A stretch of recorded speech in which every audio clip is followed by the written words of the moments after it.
Here's how to delete your Facebook account in 2025.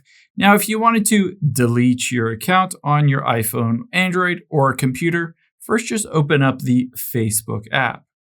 Once you're in the Facebook app, you're going to tap on Menu at the very bottom right. Keep in mind, if you're on Android or a computer, it'll be at the very top right. From here, we're going to get to your settings. So either tap on the gear icon at the top or scroll down, tap on Settings and Privacy, and then Settings at the top.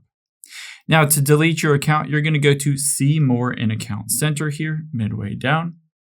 And now from here, let's scroll down.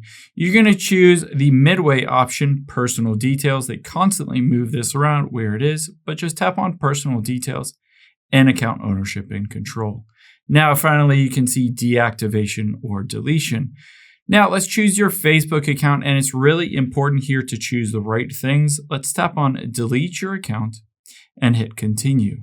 Now, it doesn't matter what you choose here, but it is important after you go through this step to make sure you read out it will deactivate Messenger, you should download your information, etc. Just hit the Continue button. And now, eventually, you'll just need to enter in your password for your account. After you've entered in that password, you can hit the Delete button. Keep in mind, you can always recover it within 30 days if you want to.